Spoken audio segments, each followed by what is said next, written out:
అల్లు అర్జున్ గారి సినిమా మీద ఎంతమంది దుష్ప్రచారం చేసినా అది పార్ట్ 2 కదా. పుష్పాన్ని చూడకోకుండా ఎవడు ఆపలేడు. అక్కడ దాకా ఎందుకయ్యా? నందమూరి తారక రామారావు గారి కుటుంబం జూనియర్ ఎన్టీఆర్ సినిమాను చూడకుండా బహిష్కరించాలని ప్రయత్నం చేశారా? ఆపగలిగారా? అట్లాగే ఇప్పుడు ఆయన పేరు అల్లు అర్జున్ గారి సినిమాని ఆపాలని ప్రయత్నం చేస్తే ప్రజలు చూడరు. బాగున్న సినిమా ఏదైనా చూస్తారు. అరే రాజ్బాబు హీరోగా యాక్ట్ చేసిన సినిమా బ్రహ్మాండంగా చూసామా మేము? సినిమా బాగుంటే, ఎన్టీ రామారావు గారి సినిమాలు బాగోకపోతే ఫ్లాప్ అయినాయండి. ఏం చెప్తాం? సినిమా బాగుంటే ఎవరైనా చూస్తారు. అరచేతిని అడ్డుపెట్టి సూర్యకాంతిని ఆపలేరు. అదేవిధంగా ఇలాంటి ఎదవపోకళ్ళు పోయి సినిమాని ఆపలేరు అని మరొకసారి నిరూపించేటటువంటి కార్యక్రమం వస్తుంది.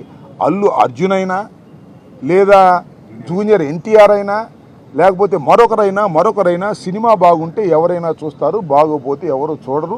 నాకు తెలిసి అందరూ ఉవ్విళ్ళూరుతున్నారు. పుష్ప 2 చూద్దాం, దానిలో ఎంత బ్రహ్మాండంగా ఉంటుందని అందరూ ఎదురు చూస్తున్నారు. నేను కూడా ఎదురు చూస్తున్నా.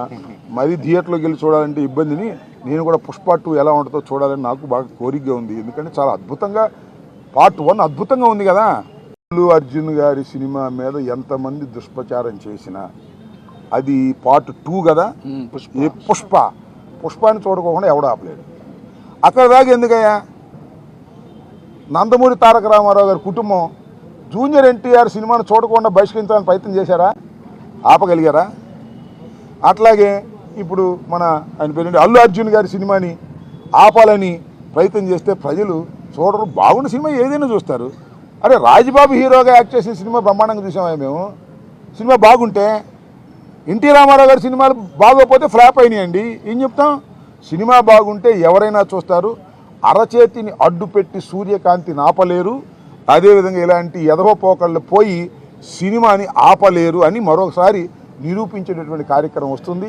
అల్లు అర్జున్ అయినా లేదా జూనియర్ ఎన్టీఆర్ అయినా లేకపోతే మరొకరైనా సినిమా బాగుంటే ఎవరైనా చూస్తారు, బాగోపోతే ఎవరు చూడరు. నాకు తెలిసి అందరూ ఉవ్విళ్ళూరుతున్నారు. పుష్ప 2 చూద్దాం, దానిలో ఎంత బ్రహ్మాండంగా ఉంటుందని అందరూ ఎదురు చూస్తున్నారు. నేను కూడా ఎదురు చూస్తున్నా. మరి థియేటర్లోకి వెళ్ళి చూడాలంటే ఇబ్బందిని నేను కూడా పుష్ప 2 ఎలా ఉంటుందో చూడాలని నాకు బాగా కోరికగా ఉంది. ఎందుకంటే చాలా అద్భుతంగా పార్ట్ 1 అద్భుతంగా ఉంది కదా. హాలీవుడ్ స్టైల్లో ఉంది కదా. అందరినీ తలదన్నే విధంగా వెళ్ళాడు కదా అల్లు అర్జును. అందువల్ల బాగా జలసిగా ఉంది కొంతమందికి. మీ జలసి వల్ల మీ కడుపులు పుచ్చిపోతాయి, గుర్తుపెట్టుకోండి.